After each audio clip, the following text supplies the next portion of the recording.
अस्सलाम वालेकुम नाजरीन, मेरा नाम आयशा है। मेरी उम्र 21 साल है। मेरी फैमिली में काल 5 अफराद थे। मेरे 2 खूबसूरत गाई, उम्मी, अबू और मैं। मेरे दोनों भाई मुझसे काफ़ी बड़े हैं और एक 23 साल का है और एक 25 साल का है। मेरा छोटा भाई उमर, इसकी उम्र 23 साल है और वो अपनी तालीम मुकम्मल करके खुशाब में जॉब करता है। और मेरा सबसे बड़ा भाई फहद, इसकी उम्र 25 साल है और वो कराची में होता है। हमारी रहाइश पेशावर है, इसी शहर में ही हमारा घर है। मैं बहुत खूबसूरत थी और मुझे कपड़े पहनने का बहुत शौक था।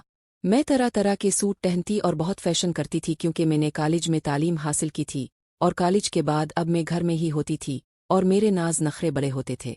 मेरे माँ बाप मेरा बहुत ख्याल रखते थे और वो मेरी हर ख्वाहिश पूरी कर देते थे। मेरे भाई फहद की उम्मी अबू ने शादी करनी थी, इसलिए वो इस्लामाबाद से घर वापस आ गया था और मेरा भाई उम्र तो लाहौर में ही था, इसलिए मेरा भाई फहद गिरा गया था और घर के मामलात देखने लगा था। मेरे भाई फहद की शादी नज़दीक थी और इसे कुछ भी नहीं पता था।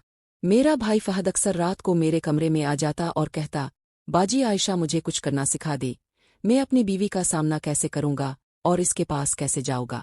मेरा भाई फहद बहुत सीधा साधा था, इसने बली कभी नहीं देखा थी। वो इस्लामाबाद चला गया था और वहां पर काम करता था। इसने आज तक किसी लड़की को हाथ लगा कर नहीं देखा था और न ही वो किसी लड़की के नज़दीक गया था। इसलिए अब इसे यही खदशा था कि जब वो अपनी बीवी के पास जाएगा और इससे वो क्या और कैसे करेगा। इसे बिल्कुल भी करना नहीं आता था, इसलिए मेरा भाई फहद मेरे से पूछ रहा था। मैं भी फहद भाई को कह देती थी कि भाई मैं तो खुद अभी शादीशुदा नहीं हूँ और मैंने ये चीज़ें नहीं देखे, अब मैं आपको कैसे समझाऊँ। एक दिन मैंने फहद भाई को ये आइडिया दिया था कि आप ऑनलाइन पर सर्च करो कि किस तरह अपनी बीवी के पास जाते हैं और शादी की रात इससे क्या क्या करते हैं। मेरा भाई फहद भी खुश हो गया था और इसने मोबाइल खोल लिया था। मोबाइल पर मेरा भाई फहद इंटरनेट पर सर्च करने लगा था और इसने वो सब कुछ देख लिया था। फहद भाई वो चीज़ें निकाल कर मेरे कमरे में आ गया था। रात का वक्त था, उम्मी अबू अपने कमरे में सो रहे थे और हम दोनों बहन भाई ही घर में थे क्योंकि मेरा भाई उम्र तो मकरची में ही था और वो बड़ा भाई फहद मेरे पास था। फहद भाई मेरे कमरे में आ गया था और कहने लगा था कि बाजी ये देखो, ये चीज़ें जो इस वीडियो में हो रही हैं इसी तरह ही मुझे करना होगा। मैंने भी फहद भाई को कह दिया था कि जी भाई आप इसको अपने कमरे में ले जाए, मुझे शर्म आ रही है और यही करना होगा। लेकिन फहद भाई बार बार कह रहे थे, बाजी मैं ये करके देखना चाहता हूँ, इसलिए आप मेरी हेल्प करे। मैंने फहद भाई को कहा था कि भाई बताओ मैं आपकी क्या हेल्प कर सकती हूँ। फहद भाई कहने लगे थे, बाजी मुझे कोई ऐसी लड़की चाहिए जिसे मैं शादी से पहले ही ये काम करके सीख जाऊँ, फिर मुझे ये काम करना आ जाएगा अच्छी तरह।